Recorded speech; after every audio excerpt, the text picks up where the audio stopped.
Hello and welcome to this Angels Fall First video on the faction weapons for ULA, the United League Army. This is going to go over all the infantry weapons that the Unity League has. I'll do another video on the AIA weapons and a separate video on all the weapons available to both factions at another day. First up, at a cost of 14 of your combat budget, is the Corps-Miyaki UDP. This is the ULA pistol. Both factions have a pistol, a submachine gun, a shotgun, assault rifle, energy rifle, a machine gun, and sniper rifle and anti-vehicle weapon, as well as a turret. So this is the pistol. Basic sidearm. You can fit in the sidearm slot or primary secondary. Has the sights. Now any weapon that has the sights has all these options. So you can make a sniper pistol, though it could be a little ridiculous, but ridiculous is fun. Same for barrel options. It's got a barrel slot. It's got the same barrel options. So different ammunition variations. I have gone over this in the loadout, but I'll go again. Standard ammo is your basic default ammo. Hardpoint gets extra wall penetration, as well as does more damage to armor. Corrosive ammo applies the acid elemental effect, which reduces maximum health for armor and hit points, as well as makes you more prone to elemental and explosions. Shock ammo, great against shields, also disables boosting and sprinting, and if you've got a charge weapon, it repairs that. Incendiary, damage over time, can't do it. And just the basic pistol internals. So pistols don't have that much. They're very cheap. You can squeeze them just about anywhere if you need secondary. The stats. Now, you can pause right here to go over all the different variations, but I'll just go over. So ULA weapons tend to fire a little bit faster, kind of like the Return Republic, faster firing, but less damage per shot than the AIA. Not always, but that's kind of the faction feel around them. So this one, 2-shot burst, which is kind of odd, but sometimes I guess the future has odd weapons. And semi, go over real quick.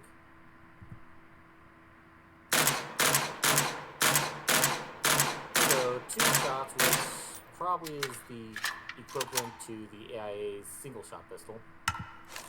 And not as much damage per shot, but we get a little more control of that. Next up, we got the Aeger TA.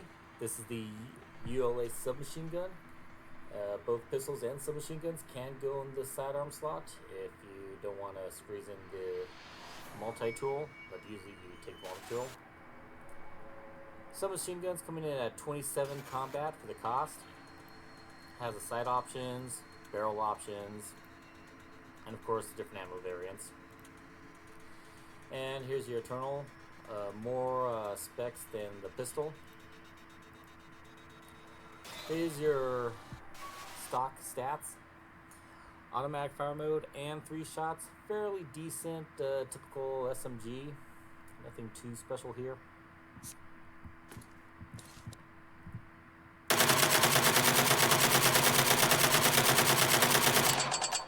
As you see, typical SMG with pretty much spraying and accuracy falls back at range. 3 shots, a lot better than the accuracy, so quite a bit of recoil.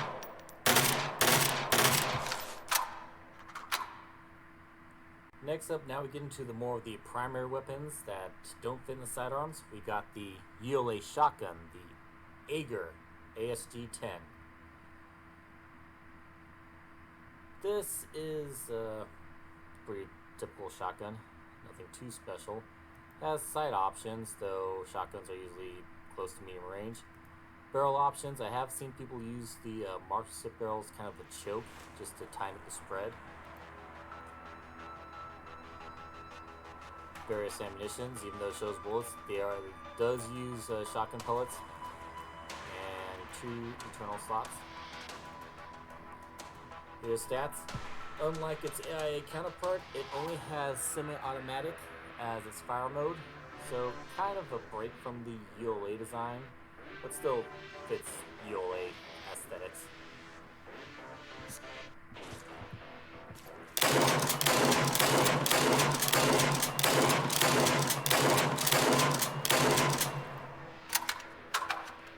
It will do some damage at medium range.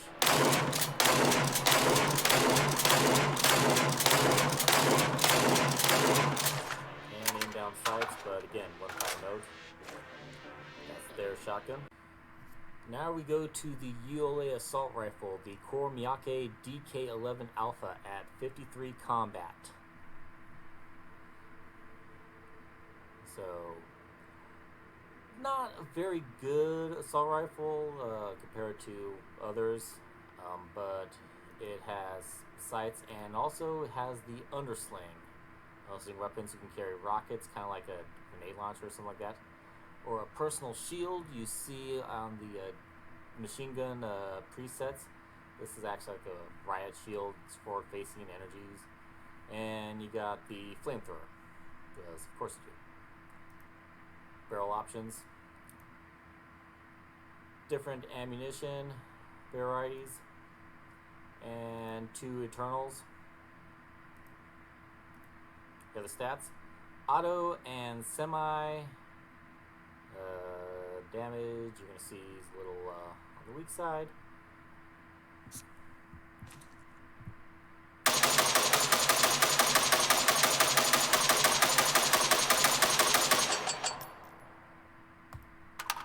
So yes, as you see, fairly weak. Its main advantage is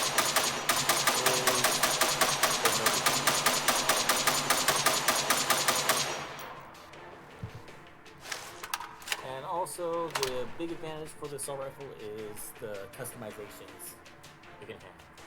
So the underbarreled as well as the specs. Here's the ULA energy weapon, the Corps-Miyaki DK31 at 59 combat. Now, being an energy weapon, you'll notice there's no ammo variations. So instead, it's got a different fire mode. There's kind of like different ammunition selection. Sights, it has the underslung, like all the rifles do, and the internals. Default stats, automatic and charge. Now, energy weapons tend to overheat, as usual. This also has a magazine, so not only you got to watch your heat, you also got to watch your magazine count. It's not all internal, so you will have to reload as well. Now, one thing on the charge fire mode is it's kind of a way to encourage shot control, tripping control, without putting excessive recoil on it, and I'll show you in a minute. But charge, basically, if you'll see in the same place at the temperature, there'll be a bar. Once it fills up, that's your maximum range and damage. You can shoot and it'll completely go away and then fill up again. If you shoot before it fills up, it'll still fire, but it won't be as far and as accurate and as much damage.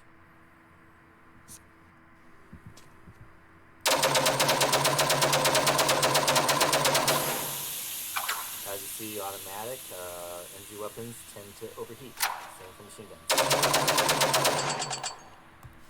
And that's the reload. Now I'm going to demonstrate the charge feature. There's the bar. Now this is a full charge. Now I can fire more. I lose some range as well as accuracy and power.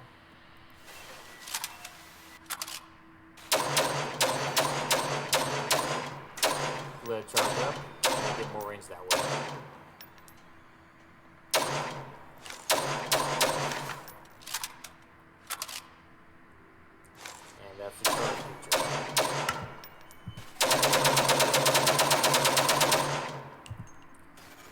about charging. Don't really have to worry about charging.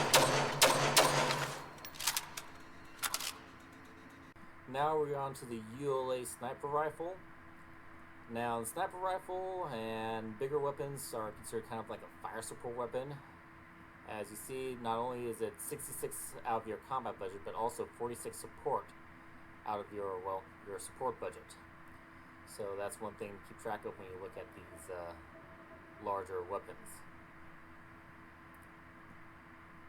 Now the preset will come with the sight, but if you customize it or make a loadout yourself, you're going to have to add the scope in. So you can shoot without scope. It's a sniper weapon. It's recommended you put scope on it. The marksmanship barrel is not usually required for sniper rifles because they already have a pretty far distance. But if you want to squeeze just a little more range, you can put it in. So keep in mind that will up both the combat value and the command value. Right now, none of the weapons have cost any command. It's all on attachments and customizing loadouts. So just an idea of how much sniper rifle will really end up costing you if you fully load it out.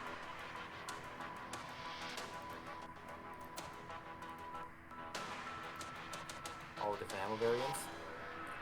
3 internal slots. And here's your basic stats. Fire mode as a sniper rifle. It's just a semi. So pretty typical for a sniper rifle.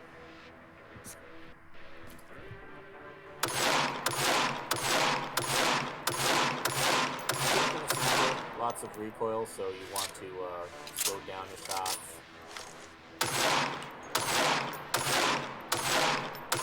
Now, this is a pilot side, so you're probably going to be attaching a scope to this. Now on to the ULA machine gun, the Aeger TT4, 66 combat and 10 support, so it is considered a fire support weapon, not just an individual weapon. Now, machine guns don't have any barrel options, but they do have the sights, and they do have the underslung option. So, the preset tends to put a personal shield on, different ammo variants, and 3 internal slots. Here's your basic stats.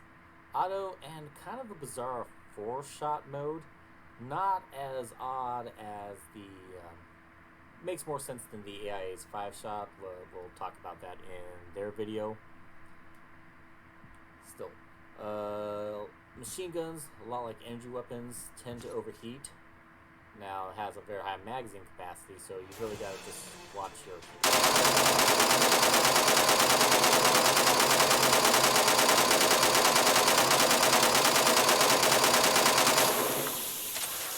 And like that, it's overheated. I think that little drill thing's supposed to be the cooling system.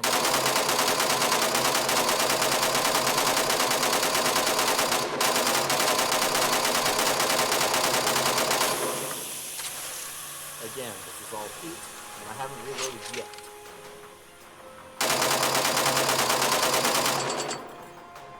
And now's the reload.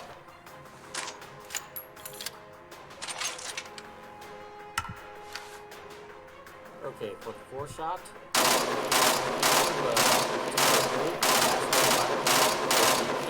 you can go.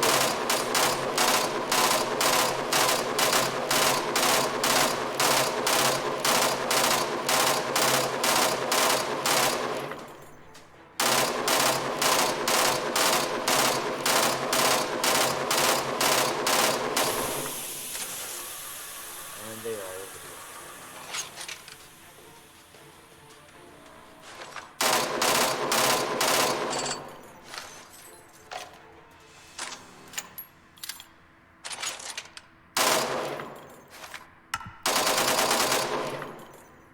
Machine gun. Now here we go to the probably the most controversial and discussed weapon in the game is the Falkin RID, the ULA Railgun that they put also on their hair LAB and neck and everywhere. So Railguns, it's a charge weapon. It's their anti-vehicle weapon. So, unlike the charge of the DK31, this one you have to hold it down if you don't fire it. Here's the stats, but I'll show you what it is. Fire mode heavy AV. So if I just hold it down, just this laser. So I got to, if I just click it, I gotta hold it down first. And I don't have to let it charge all the way. As soon as it gets to I can charge it. So the AI will single file like this, but there is something you can do. As long as you got a charge, you can fire it full, so you can fire all 4 shots at once, like this.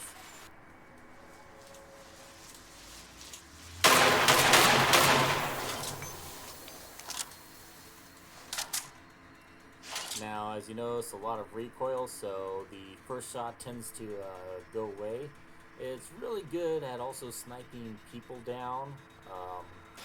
The laser will give someone a rail warning if they get hit with it. Same with vehicles and whatnot. But again, this has been argued as, since it's both an anti-vehicle and an anti-infantry weapon, you know, maybe it should be tweaked or adjusted or rebalanced. I think the idea is right now you have to hit with the first shot. If you don't hit with the first shot, you're not going to hit with the second, third, or fourth shot due to the recoil. So that may change, but for now, it's your anti-vehicle option. Last but not least is the Autosentry Machinegun. This is more of a support weapon than it is, well, it's more of a kit item than it is a weapon. It's deployable. This is the ULA has a standard machine gun. The AIA has an energy turret. You know the stats. It's basically the same as their machine gun, but doesn't really do anything. You'll probably see this a lot as both players and bots use it. When it sees an enemy, first it'll break out, will shine a laser on them, kind of like the same way as you saw with the Railgun. Back here. So, but instead of like giving a rail warning, give a lock. So when you see a lock, that means the machine gun's kind of getting through. And that's the ULA weapons. Stay tuned for the AIA weapon video, and another for the common weapons at a later date.